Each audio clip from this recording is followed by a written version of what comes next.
جبکہ ہمارے بزرگان دین کا عمل یہ ہوتا تھا کہ وہ ہر وقت اس بات کو پیش نظر رکھتے تھے اور ایک لمحہ بھر بھی اللہ کی یاد اور اس تصور سے غافل نہیں ہوتے تھے کہ اللہ ہمیں دیکھ رہا ہے۔ اس لیے حضرت سلطان باہو رحمۃ اللہ تعالی علیہ نے کیا کہا تھا کہ جو دم غافل سو دم کافر، سانو مرشد اے وہ سکھایا ہو۔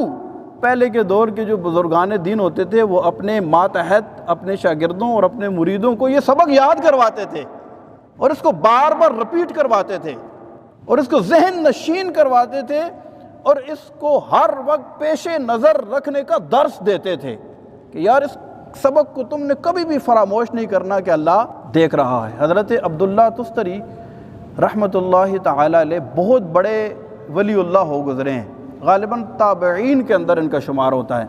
آپ کی عمر صرف 3 سال تھی۔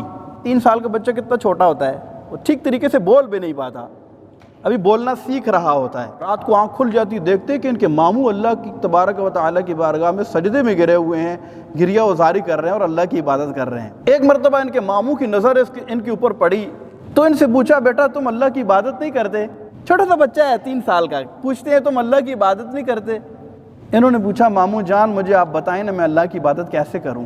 اب چونکہ عمر بہت کم تھی تو ان کے ماموں جان نے ان کو یہ ارشاد فرمایا کہ بیٹا جب تم رات کو سونے لگو تو بغیر زبان کو حرکت دیے دل ہی دل کے اندر یہ 3 جملے کہہ لیا کرو۔ وہ کون کون سے جملے؟ یہ ہیں کہ اللہ معیہ، اللہ میرے ساتھ ہے، اللہ شاہد، اللہ گواہ ہے، اللہ ناظر الیہ، اللہ میری طرف دیکھ رہا ہے۔ اچھا 3 سال کے بچے کو یہ سبق پڑھایا جا رہا ہے سب سے پہلے۔ یار یہ 3 اگر فکریں ہم یاد کر لیں، اگر عربی میں آپ کو نہیں بھی یاد کوئی بات نہیں، لیکن یہ اگر 3 فکریں ہم ویسے اپنے ذہن میں بٹھا لیں اور رات کو سونے سے پہلے اگر ہم ہر روز یہ سبق دہرا لیا کریں، اس کی برکتیں بڑی ظاہر ہوں گی۔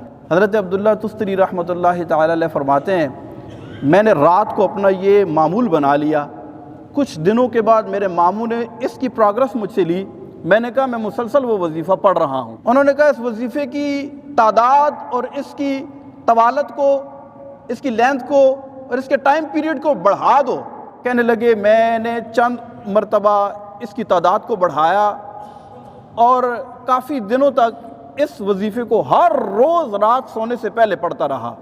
کچھ اور دن گزرے، میرے ماموں نے اس کے بارے میں مجھ سے کارکردگی لی، میں نے کہا میں مسلسل اس وظیفے کو پڑھ رہا ہوں۔ اس کے بعد آپ کی عمر بڑھتی گئی، جس کی بنیاد اور جن کے اعمال کا آغاز اس چیز سے ہو کہ اللہ مجھے دیکھ رہا ہے، اللہ میرے ساتھ ہے اور اللہ میرا گواہ ہے، پھر حال یہ ہوا کہ بڑے ہو کر آپ کو اللہ تبارک و تعالی نے فنا فی اللہ کا مقام عطا فرما دیا۔ بہت بڑے اللہ کے ولی تھے، عارف باللہ تھے۔